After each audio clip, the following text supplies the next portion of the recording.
dhe njëherë kërkesën legjitime të opozitës për transparencë, për informacion dhe për gjithë përfshirje. Duhet patjetër që sot këto tema t'i kemi në parlament. Faleminderit. Faleminderit. Zoti Ardit Bido, për procedurë. Faleminderit i nderuar kryetar, të nderuar kolegë deputet. Në fakt, ne në këtë sallë të nderuar të debatit të shqiptarëve duhet të diskutojmë për së pari mbi zërin e përbashkët që duhet të kemi mbi integrimin.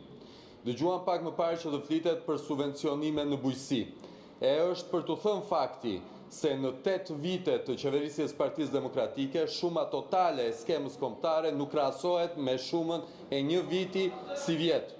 Ama, ajo çka është e vërtet, është që financimet në vendet e Bashkimit Evropian janë shumë herë më të larta, e kushdo që e di se si funksionon Bashkimi Evropian, e di që ato janë fonde të Bashkimit Evropian dhe jo të vendeve anëtare.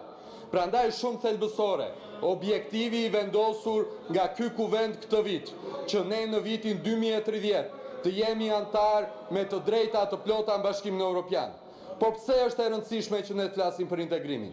Sepse kam qenë vetë prezent si kurse kolegë të shumë të kësaj shumice, kur jemi ulur me antar të Këshillit të Evropës apo të Bashkimit Evropian, ku kolegë të opozitës, në vend që ta mbështesin de facto antarësimin e Shqipërisë Bashkimin Evropian, nxjin Shqipërinë në mënyrë të vijueshme.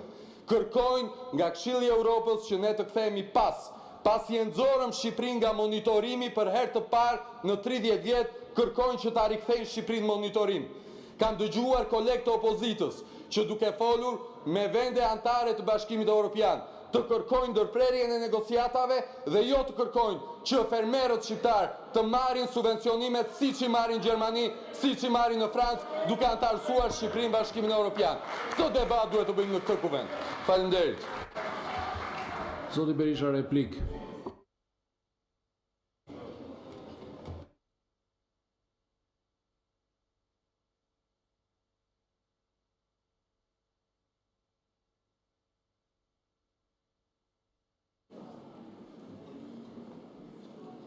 Mashtrimi është bërë ligji i tyre. Ligji themelor i moralit tyre. Në Shqipëri rurale, qeveria me pashme ka investuar 3 miliard euro.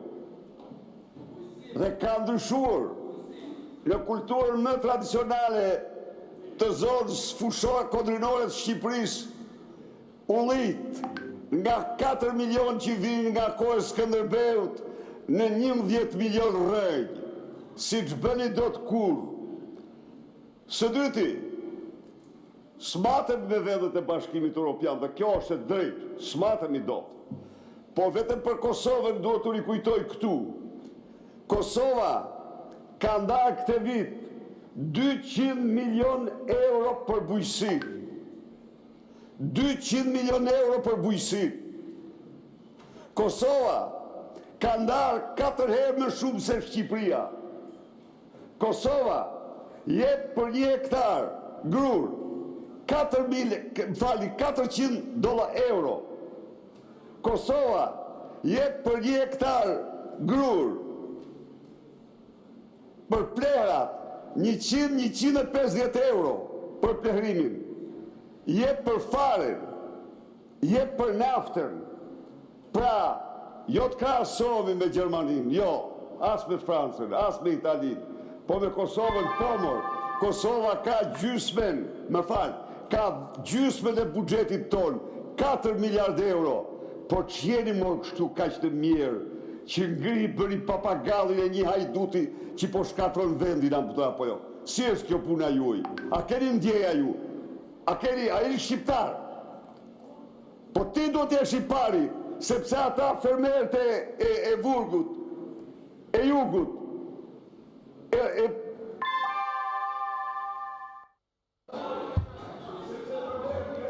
Barakoa, zoti Berisha. Zoti Berisha, ju lutem.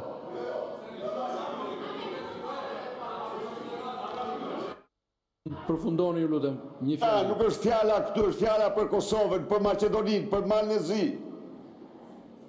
Po i pardin që e vodhët dhe i përjashtuat nga 130 milion euro mbështetje europiane, bashkimit europian për fermerët shqiptar. Pse nuk e thuat i këte? Apo i vodhi ai që mu palere cili zhvillet kur në Shqipëri, dhe atë që vodhi e mori këshilltare në zy. Zoti Berisha ka mbaruar koha. Zonja Ina Zhupa për procedurë.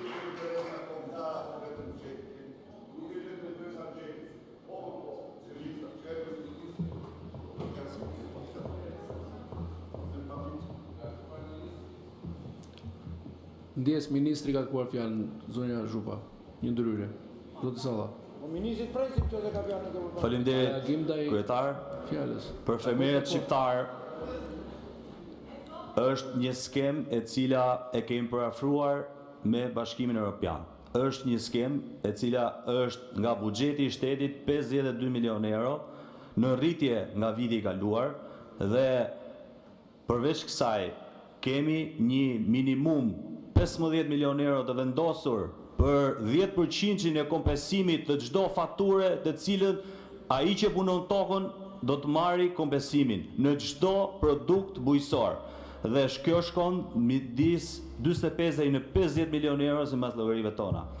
Prandaj qeveria shqiptare ka akorduar mbi 100 milion euro për fermerët shqiptarë të cilët do të jenë këtë vit vetëm për subvencionet dhe të pagesat direkte për të ndihmuar fermerët dhe për ta çuar sektorin në një hap tjetër. Vetëm me skemën e re që kemi përafruar nga 1 metër tokë deri në 300 e 400 hektar që ne kemi shifrë më të madhe të çdo fermeri në Shqipëri, merr subvencion nga qeveria shqiptare. Prandaj ne duhet që me sektorin bujqësor të jemi paralel dhe po ecim me një shifër shumë të mirë midis fermerëve, përpunuesve dhe agropërpunuesve, të cilët e kemi në funksion të plot dhe po ndërtojmë bashkë me bashkitë SHPB të përbashkëta në mënyrë që sektori i bujqësisë të ecin me një ritëm tjetër dhe duaj që nga këtu sot ne të flasim për skemën kombëtare, ne do ta bëjmë publike për pak ditë do të jemi në të gjithë qarqet e Shqipërisë për të sqaruar fermerët dhe për t'i orientuar ata që të bëhen pjesë e paketës tonë kombëtare. Faleminderit. Faleminderit. Fjalën e ka zonja Ina Zhupa, më pas zoti Erio Mile, ju rikujtoj edhe një herë ti përmbaheni procedurës. Mos e shkelim me 2 këmbë rregullore dhe pastaj kërkojmë zbatimin e rregullores. Kush e përmendi emrin? Okej. Ju lutem zoti Berisha të vazhdoj zonja Zhupa, zonja Zhupa.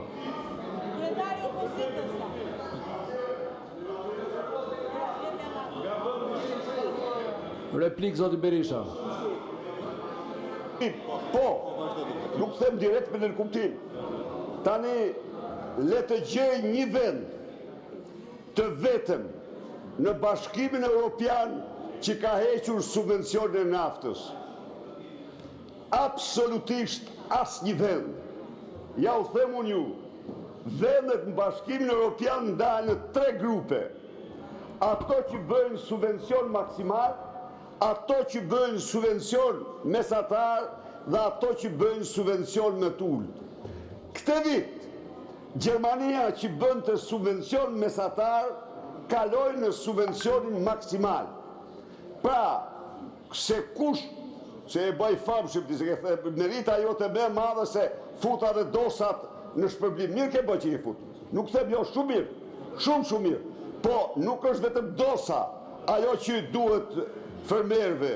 Pra në radhë të parë, duhet nafta, duhet të japim naftën. Jo, atje ka mirë ka bërë. Mirë ka bërë, s'kem.